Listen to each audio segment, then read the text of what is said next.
Good morning mga kaibon. Welcome back sa channel natin. For today's video, check natin yung yung natin dito sa Opaline Dilute project natin, kung pisa na kasi due date na siya, no. Check natin kung napisa na may pisa na sa mga itlog nila.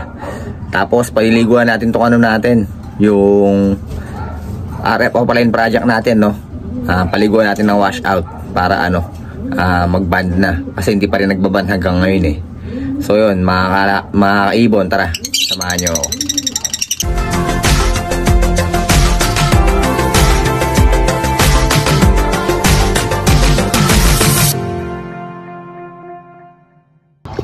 Yun, check natin tong yung natin guys, yung Opaline Dilute project natin, kung na ba,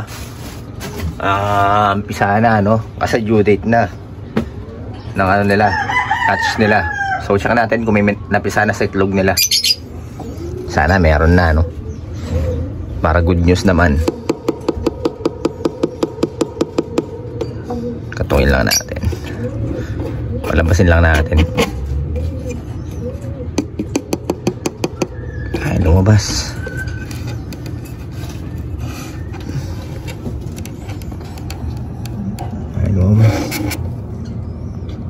Labas. Wala pa. Wala pang pisa guys, no?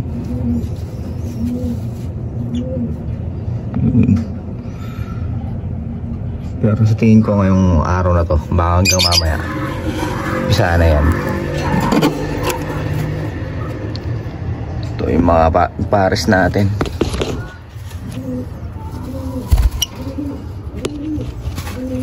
Malamig kasi yung panahon kaya siguro di kagad napisa yung mga itlog, no.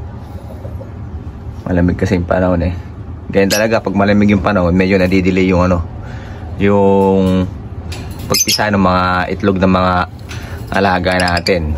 Based sa experience ko, ganun yung nila, ganun yung nararanasan natin dito sa ibunan natin. Kapag malamig yung panahon, medyo delay na konti, mga 1 or 2 days ganyan, bago na-extend yung nila, yung pagpisa ng mga itlog nila.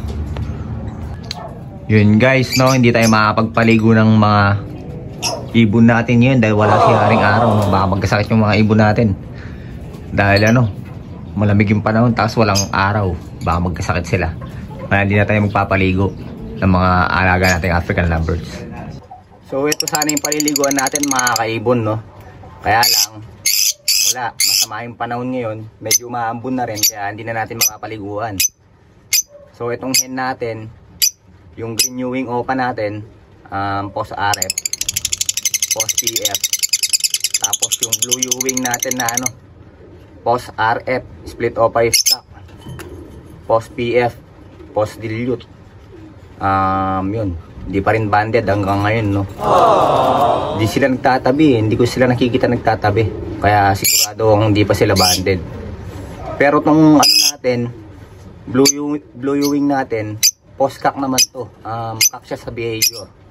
Tapos yung green natin, proven na to, no. Pag siguro maaraw na, doon papaliguan sila ng washout, no, para maging magkasing amoy sila, tapos magban sila agad para may salang na natin kaagad, no, para next year sabay-sabay yung natin, yung mga ibon natin sabay-sabay mag-breed. Tapos yung iba nating ibon na wala pa rin itlog, ganoon na rin yung gagawin natin, paliliguan na rin natin sila para makondisyon yung mga ibon natin, no, mawala yung stress nila. Eto din, no, tagal na rin nakasalang na ito pero wala pa rin itlog. Tapos wala pa rin sign, no. Tingnan mo yung pitan ng hen natin, wala, normal lang, hindi pa nakabuhol. Tapos yung kak natin ito, pero banded na yan, pair na yan, sigurado na ako kasi nakikita ko na silang pair na talaga Pero yun, wala pa rin talagang hindi pa rin talaga nagbe-breed, kaya paliliguan din natin siguro to. Tapos etong natin, Crimino Opaline project natin, pumapasok na sa nest box yung ano natin, yung hen natin, pero hindi ko pa sila nakikita nagme-mate eh. Pero ano, nagde-nesting na yung ano, yung hen natin. Nagde-nesting na siya. Pero paliliguan din natin to habang wala pang itlog, no. Basta umaraw, siguro bukas pag umaraw, paliliguan natin silang lahat. Kasama tong ano,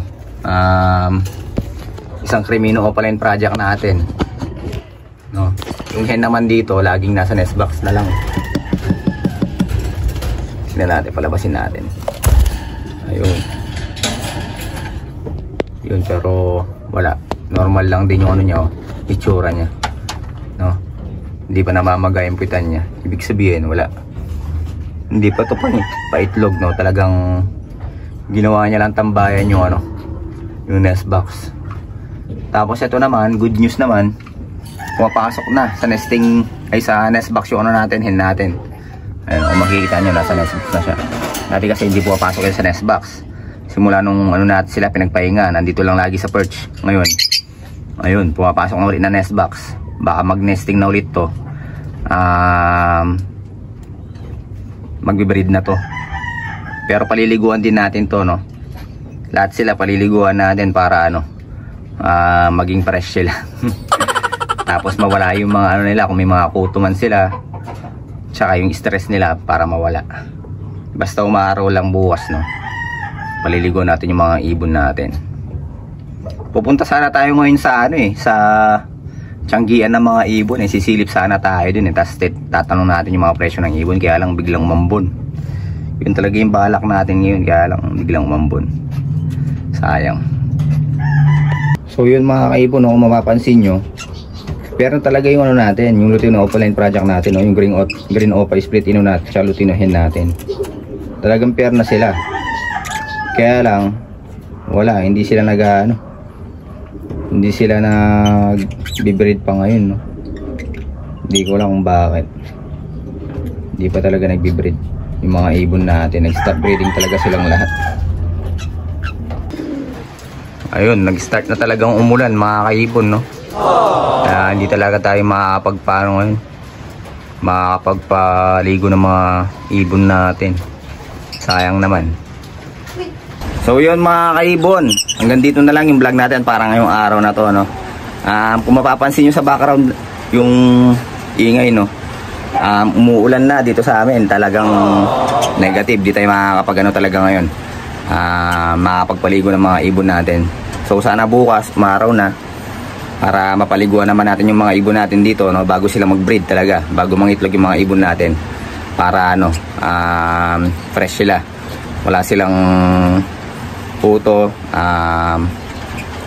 matanggal yung stress nila bago sila mag-breed, no, para ano talaga, na-condition talaga yung mga ibon natin bago sila mangitlog.